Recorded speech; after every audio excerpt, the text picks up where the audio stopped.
Hello শ্রোতা বন্ধু, 18 থেকে 81 সকলের জন্য আমার কবিতা পাঠের আসর। তাই অনায়াসে প্রতিফলিত হবে সকলের জীবন এই পাতায়। Hello viewers, welcome to my channel UB story and poetry and welcome to my program কবিতা পাঠের আসর। Please like, share and subscribe my channel and please write some inspiring comments. Thank you.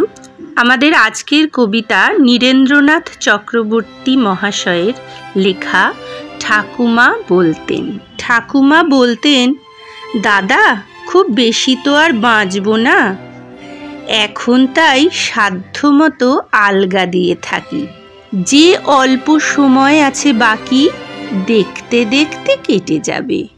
তোমরা থাকো ভালো, আমি দেখি কি করে আমার আঁচলের গিঁটগুলো ধীরে সুস্থে খুলে ফেলা যায়। যখনই বলতেন বড় নম্র একটা আলো ভেসে উঠত শান্ত দুটি অনচ্ছ চক্ষুর জানলায়। দিদি তো তক্ষুনি রেগে টং, বলতো, তুমি যাবে কোথা, দিচ্ছে কে যেতে?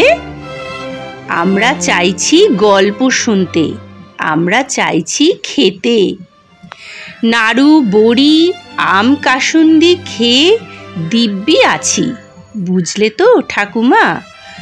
তুমি বাজে কথা বাদ দিয়ে বরং গল্প বলো, কিংবা সেই বিখ্যাত লাউয়ের ঘন্ট রাঁধো মুগ ডাল দিয়ে। আমরা চারটি খেয়ে বাঁচি। মোট কথা গিঁটগুলো তুমি শক্ত করে বাঁধো। ঠাকুমা বলতেন, দিদি যে লোকটা সব কিছু ছেড়ে একা চলে গেছে তার কথা যে বড্ড মনে পড়ে। সেও তো বলতো, কলকাতা শহরে চিত্তসুন্দরীর থেকে সুন্দরী যদি বা থাকে, তার অর্ধেক সুন্দর রান্না কোথাও পাবে না। যার দেখা স্বপ্নে রোজ পাচ্ছি, দিদি তাকে ছেড়ে আর কি থাকা যায়? বলতে বলতে হাসি ফুটে উঠত ঠাকুমার মুখে, আলো ভাসত ঠাকুমার দুটি অনচ্ছ চক্ষুর জানলায়। কবিতাটি এই পর্যন্তই।